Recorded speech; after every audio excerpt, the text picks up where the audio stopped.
Welcome back to Pizza and a Football Argument. Tye Barrett and Jacob Robinson are here with me again this week. I'm your host, Chad Conine of WacoFort.com. Our pizza is from Shorty's Pizza Shack today. We have buffalo chicken pizza and artisan pizza on wheat from there. And because we filmed this in the afternoon, I got by there and was able to take advantage of their happy hour, so 50 cents off of each of these slices. Yeah, the artisan, I can actually see it. I think it's a Van Gogh Starry Night recreated. Okay, cool. Well, let's go right into football question. We're going to see if we can get into an argument, because I am recognizing a pattern among Baylor fans, and it's not necessarily a flattering one, because as good as things are going, Baylor fans can't seem to be happy.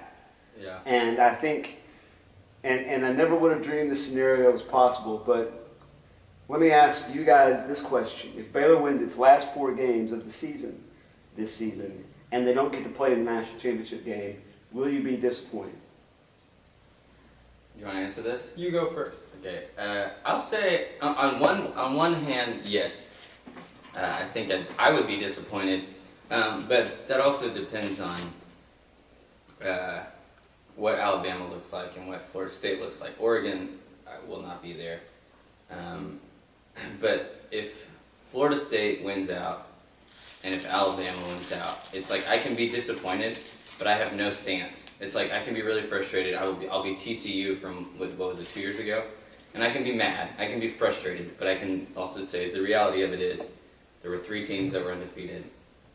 The other 2 teams have more people on their side, and as frustrating as that is, it's over next year. There's a playoff. So, yeah, well, I would say it probably would be the most Baylor thing to happen to be the undefeated team that is in third the year before the playoff. That would be the most... It would be perfect. Yeah, it'd be true to Baylor's story. Yeah, so, true to form. In some sense, yes, I would be disappointed. However... Fans amaze me. All fans think that their plight is worse than any other plight of any other fan. Well, our plight is worse than for a Alabama. one-loss Stanford, or even a one-loss Alabama, one-loss any other school, or even Ohio State, then that would be, I think, just... And I think the country would rather see a Baylor-Florida State game than they would rather see a one-loss Alabama-Florida State game. I think Baylor in the national championship is an exciting story. I don't know. I mean, Alabama has won 2 straight national championships and 3 out of 4, right? Yeah. So until they get beaten, I mean, wouldn't the best case scenario be Alabama versus Baylor, or Alabama versus Florida State, or Alabama versus Ohio State? Don't you have to include Alabama in it? Not if they lose. Not if they lose. They lose once, One twice. time. How many times do they have to lose? I think if they lose to Auburn... Yeah. Oh, yeah. Which is a possibility. I think they could lose to Auburn, and I hope that they do, because that puts us in the national forward a little bit in terms of Baylor's helping its resume as much as it can. What do you need to have happen in the Oklahoma State-Texas game this weekend? We need one of those teams to win, and we need Baylor to win the rest of their games. Well, that's doable. I think... So I thought, well, go on. Oklahoma State, I'll be selfish in this moment. And as a kid who grew up surrounded by Texas fans and Aggie fans, I want Texas to lose, and I want them to lose bad. I want them, but in reality, I think if Texas wins, it gives us a better shot at beating Oklahoma on one end, because they're coming off of a loss against a good team, and we're going into that game in Stillwater. And Texas goes into our game a highly ranked and potentially a Big 12 championship game, which is a great opportunity for us, and it puts us in the national championship talks even more so if we finish undefeated and there's 2 other undefeated teams. Right. Now, you brought this question up to me an hour and a half ago, and you were talking about the importance of that game, the different scenarios, and I said, well, the honest fact of the matter is Baylor's got to win the rest of its games, and it's got to have either Alabama or Florida State or Ohio State lose. Mm-hmm. And then we turn the camera on, and all of a sudden, you're the one that makes that pragmatic point. You just stole it from me when you were the one, trying to figure out every scenario an hour and a half ago. It's so plagiarism. Here's why. Because the more I think through it, so I guess ultimately you're right, Chad. Shift gears a little bit, change direction. Are we going to have a pizza and a football argument next Monday if Texas Tech beats Baylor this weekend? I tell you what. Will you guys be? Will y'all still be like crying in your I will rooms be. in the dark listening to, I don't know, Yeah. Pink Floyd records. It's a Yeah. 27-point Right. line. Baylor's a 27-point favorite. I give you $1,000 and you have to put it on either Baylor or Texas Tech. Who do you put it on with Baylor. the points? I don't know that even the struggles that Texas Tech has had this year, I think their offense is pretty good, and I think they're going to put up more points on our defense than our defense has allowed all Yeah. year.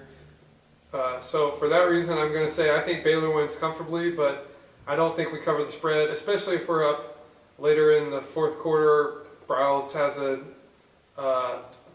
style where he pulls out some of his Puts better in players. second team. They score a couple I touchdowns. see something like that happening and us winning by 21. See, I think we could. I would put it on Baylor, and I'd take it. I think we can beat them by 27.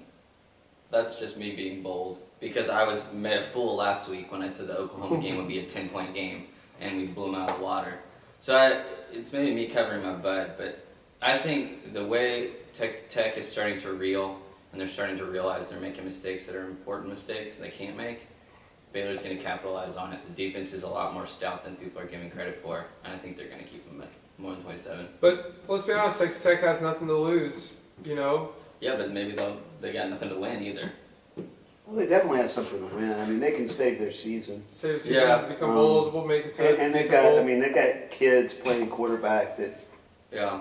I mean, at this point, who cares? They're expected to lose their last two, so all the pressure is off. They just go out there and try to get better for next season. And That may be. sometimes when you're doing that, you play better. But I mean, I expect Baylor to cover. And another reason why is that when Baylor's playing Texas Tech, unlike when they're playing maybe Iowa State, they feel like Texas Tech has the opportunity and the ability to keep scoring points. And so Right. Baylor feels like it has to keep scoring points. So it could be really ugly. It could be, 60-10, pretty Yeah. easy. It could be, like those early games of the season. It could be 70-24. Right. You see our defense giving those young quarterbacks a pretty rough day. I mean, those quarterbacks have been giving themselves a rough day. So, Yeah. It's not going to help them have a great defense. I think. Yeah, so sure. I mean, but I mean, the quarterbacks generally at Texas Tech don't hold on to the ball to get beat up too bad. Yeah. It's kind of like Baylor. Baylor, Gets rid of it. Bryce Petty doesn't get sacked all that often because he doesn't hold on to the ball that often. He hands it off quite a bit too. So. Yeah. Or at the- least gets past the The line. biggest thing of a Tech or a Baylor unit exploiting a Texas Tech unit is Baylor running the ball against Texas Tech, because Clint Shelf of Oklahoma State had a 60-something yard touchdown run right up the middle, and just and Bryce Petty could Shocklin do that. was Yeah, prime spot.